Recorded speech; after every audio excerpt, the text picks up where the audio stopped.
Hey everybody, it's Jason with Parallel Reality coming back with you today with an article from PJ Media. This is dated September 17th, and it says, Revealed, the West's most hostile leader towards Israel. So we're going into that subject again. It says, sadly, there are not too many world leaders in the running for the title of most stalwart friend of Israel.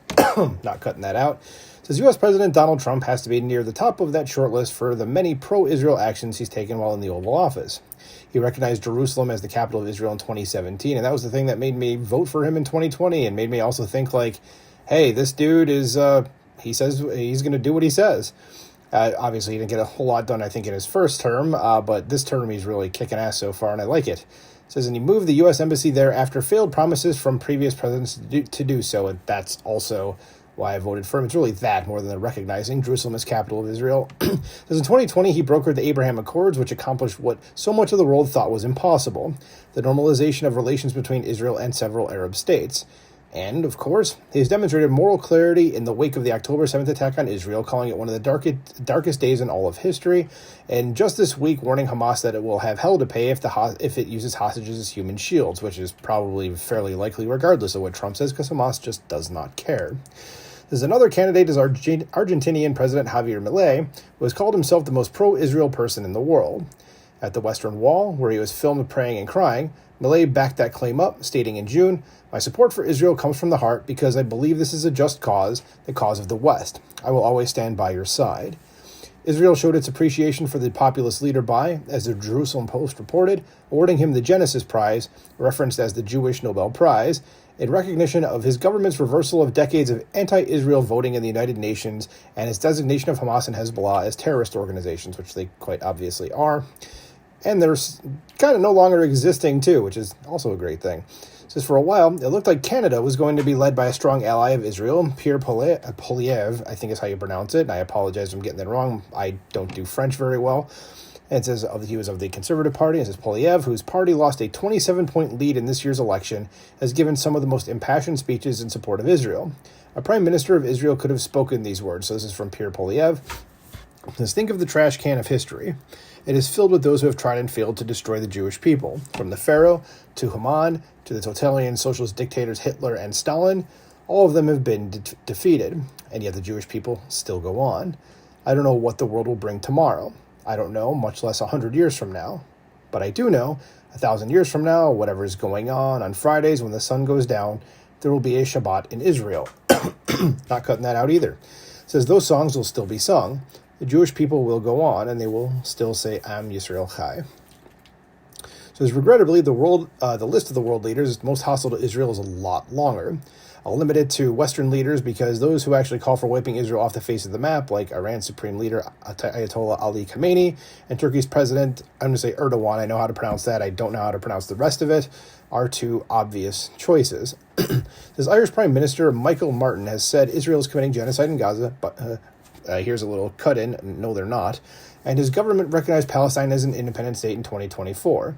Chilean President Gabriel Boric has called Israeli Prime Minister Benjamin Netanyahu a war criminal, and he didn't even call the families of the 5 Chileans slaughtered by Hamas on October 7th, so that dude can go pound sand for all I care. It says, and then there's the man who became Prime Minister in Canada instead of Pierre Poilievre, Mark Carney, who is turning a historic ally of the Jewish state into one of the most anti-Israel countries in the world. Yeah, just look at who he's importing, and that's kind of it. It says these are all good candidates. But there's a Western leader who not only accuses Israel of committing genocide in Gaza and recognizes Palestine as a state, but actually made what many took to be a genocidal threat against the Jewish state, even if less explicit than Khamenei's threats. Spanish Prime Minister Pedro Sanchez, nicknamed El Guapo, or the Handsome One, has made comments and taken actions against Israel that can only be described as muy feo, or very ugly in, English. It says, while announcing an arms embargo and partial import ban against Israel earlier this month, Sanchez said, Spain, as you know, doesn't have nuclear bombs nor aircraft carriers.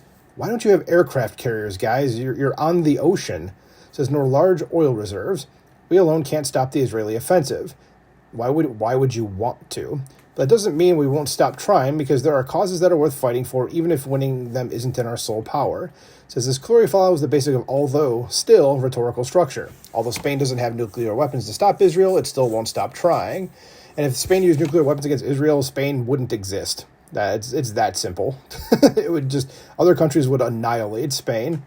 But also, It doesn't say that this dude is a socialist, which means he's on the far left, and so he's probably just doing what all far leftists across the world do, is that they all have one mind. It's a hive mind, and it's just Israel bad. That's it. Never mind the fact that they are not committing a genocide there. This has been disproven more than the amount of times I can possibly count. It says that's how Prime Minister Benjamin Netanyahu heard it. His office unambiguously condemned the remarks on X. And he says, Spanish PM Sanchez said yesterday that Spain can't stop Israel's battle against Hamas terrorists because Spain doesn't have nuclear weapons. Says that's a blatant genocidal threat on the world's only Jewish state. Says apparently the Spanish Inquisition, the expulsion of the Jews of Spain, and the systemic mass murder of Jews in the Holocaust is not enough for Sanchez. Incredible. Says instead of clarifying or apologizing for his words, Sanchez summoned Israel's ambassador in Madrid to reject what he called the false and slanderous statements from the Israeli Prime Minister's office. And what has Spain's Prime Minister done since this dust-up to convince reporters of Israel that he'd never want the Jewish state to disappear?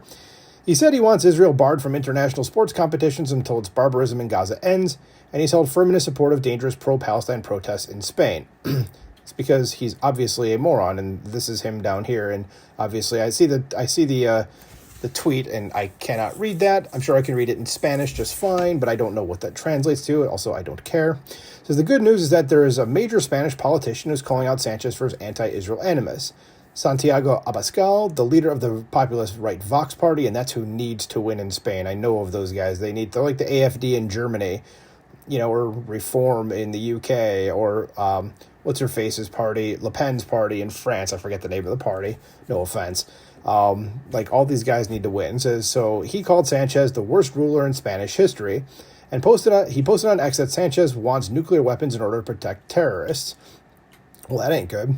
Says while Vox is rising in the polls, Canada demonstrates that even a pro-Israel politician in the opposition can do little to prevent a country from becoming an avowed enemy of the Jewish state.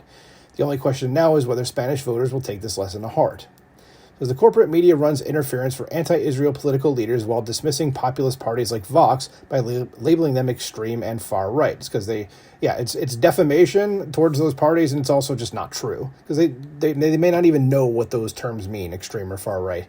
And then it's a shill thing for the PJ Media site. So yeah, there we go. So I was curious about this. I didn't know. I thought this was going to be a fun little hey, who is the world's most hostile leader towards Israel? I was going along the ride with you guys, but now we know. And I remember seeing these comments from the Spanish leader, and I was just kind of like, what a douche. And I completely forgot about him, though, when I was reading this article, and then his name came up, and I was like, yeah, that guy. Anyway, let me know what you think about this in the comments below. Please like, share, and subscribe, and I will talk to you soon. Bye.